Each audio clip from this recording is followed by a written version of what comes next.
So how exactly are the secondary essays different from the primary one? How should I write them, and how long will they take? This video will help you go through all of those things and more, and hopefully give you an idea of not only what to expect, but how you can prepare and tackle each of the secondary essays. There are a few differences between secondary essays and then the one you wrote for your personal statement. First off, there will be more of them, a lot more. Each individual essay won't be as lengthy as the personal statement, but they will absolutely add up to be a lot more writing than you did for the primary application. In that sense, writing secondary essays are incredibly time-consuming.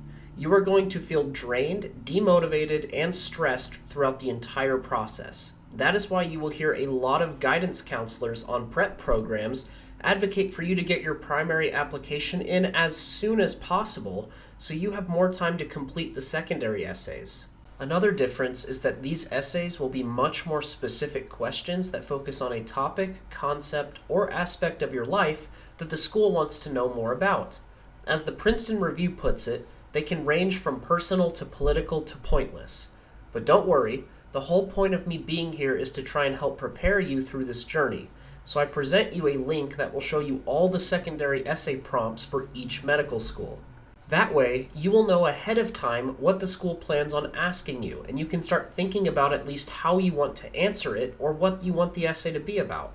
Depending on how good you are at writing, when you submit your primary or just however you want to approach the secondary application, there are a couple of strategies you can explore.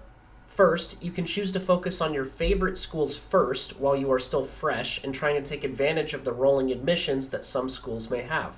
Or you can try to tackle your more realistic choices first and deal with the Harvards later, assuming you still want to try.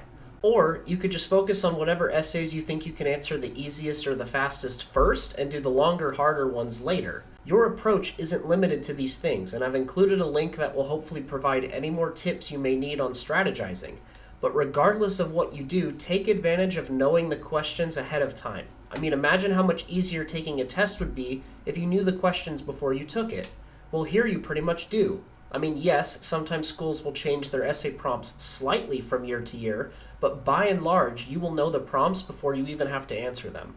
The formatting of the essays are honestly all over the place, and it's hard to categorize them.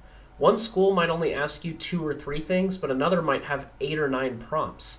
The most I remember doing was for a Florida school that I think asked me for 7 different questions, and yes, it took a really long time to finish. Like I said earlier, these questions tend to be about specific topics, but what that topic is can be up in the air. Regardless of what they ask you, there is a point behind it. The school can now screen you not as somebody worthy of being in medical school, but as someone that would fit well in their community. So at the end of the day, these questions are just a way for them to get to know you better. Now, the lengths of the essays will also be all over the place. Take a look at these 2 schools in Texas. On the left, you have Texas Tech's essay prompts, and on the right, you have A&M's. They are both asking you to just answer 4 things, but just look at the difference in lengths. I can tell you just for reference that 100 words ends up being about 500 characters. So if we take that into consideration, you are only having to write 2,000 characters in total for Texas Tech, but almost 11,000 characters for A&M. This is where those strategies I was talking about earlier might kick in with how you get these out of the way. You might just want to get the longer ones out of the way or save them for last.